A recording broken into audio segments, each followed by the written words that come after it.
The host of the Suburban Women Problem podcast, Rachel Vindman, Representative Jasmine Clark, and Amanda Weinstein, all here. So before we get to book banning, I want to play this clip from the latest episode of your podcast and unpack it a little bit on the other side.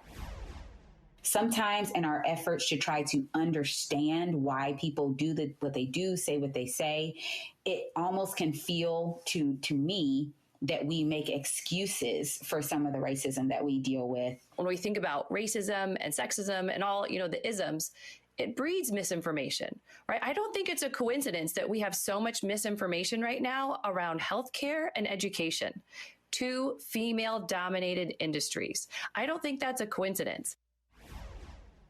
I love that you guys have these conversations. So Representative Clark, I'll start with you. I want to dive into the point that you made about feeling like society excuses racism at times. Like, what are some of your observations, and help us understand how we can do better, all of us? So I appreciate that you asked that question.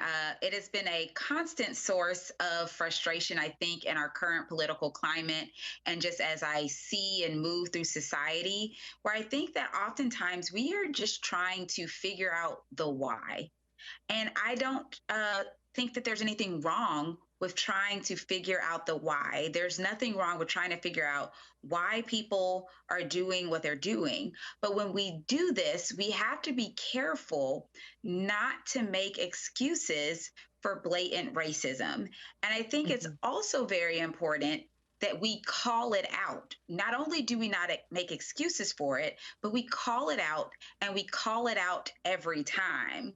And I think I sit in a unique position on the podcast, and that I am the only Black woman co-host on the podcast. And so sometimes I feel like I need to elevate the frustrations of Black voices when it comes to making sure that when we are addressing issues and we're talking about these issues, that we are not negating the real lived experiences of Black people, and we're not giving racism a pass ever.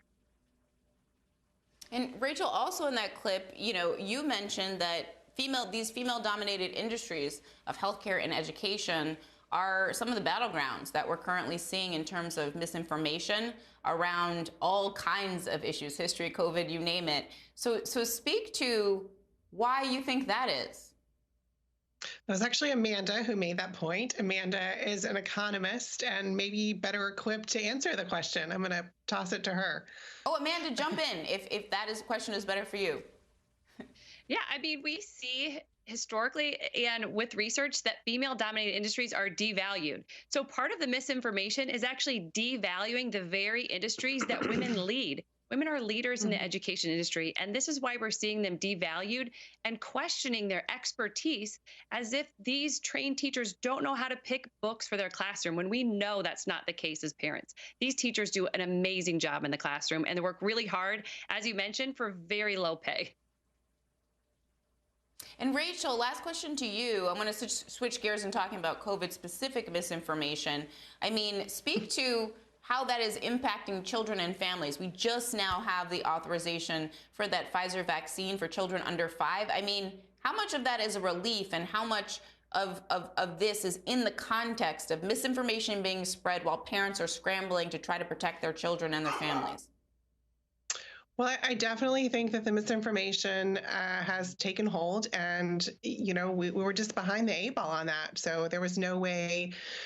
I think right now it's going to be really difficult to gain ground on that, but it's a relief, I think, for parents, and such a victory of science for, to have these vaccines available. Because if you have children in 2 different age brackets, you're really living in 2 different situations. And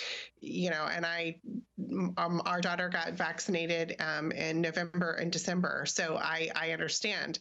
And I knew other people in that situation, but the misinformation, once words are spoken, they can't be unspoken. A bell cannot be unrung. And that's why we have to be so careful and what we allow people to say unchecked.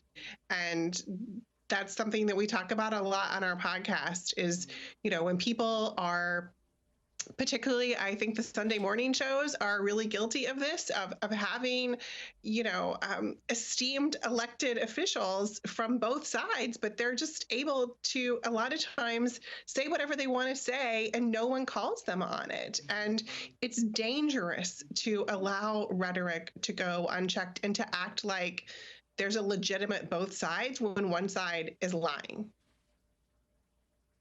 As I like to say, facts matter. So, They for do. example, racism, not a debate. Don't have a debate about racism. That's not a debate. For example, Rachel, Jasmine, and Amanda, I wish we had more time, but we do have to go, and we'll have you back because I love you guys. I love chatting with you. Thank you so much for being here tonight, and please stay safe.